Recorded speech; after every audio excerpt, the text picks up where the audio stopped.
Tah ngedet jeung kabogoh atau jeung pamajikan teh kali-kali mah bawana ka dieu ka steak atau besti ulah nyeblak wae. Lamun duaan geus paling bener nyokot paket mabar wareg besti aslina geus free minuman 2 bebas pilih deui nya.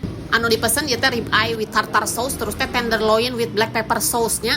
Tingkat kematanganna urang mah resep anu medium soalna meh juicy. Pokona sepaket teh ieu teh geus meunang steak 2, minuman 2, spaghetti jeung ieu dessertna nya. Lamun keur steak mah kategorina marconah ieu bestinya. Heuh da daging besti moal capek ngenyoh deui dagingna ieu mah. Sakali-kali mah ngedet atau memanjakan lidahnya ulah nungguan lebaran haji wae dahar daging teh besti. Jadi inget baheula nya sabulan sakali lamun gajian geus pasti we urang hunting steak karena salaki urang mah beuki pisan daging. Baheula pisan urang sok rada celenong bestinya lamun misalkan ditanya well done atau done urang teh teu nyaho terus teh tenderloin apa sirloin terus teh saosna black pepper atau barbecue kitu urang teh nya. Rada ngahuleng tarik besti lamun ditanya kitu teh baheula mah. Lamun teu nyaho teh ulah ngabetem wae besti tanyakeun ka waiters nanya dan kege bakal dijawab. Tak ieu teh tempatna rada nyumput saeutiknya di jalan Nilem besti tapi ieu teh tempatna teh homey kitu nya. Meat lover mah wajib sih datang ka dieu cobaannya ngaranna teh Bovini alamatna kurang ditulisnya.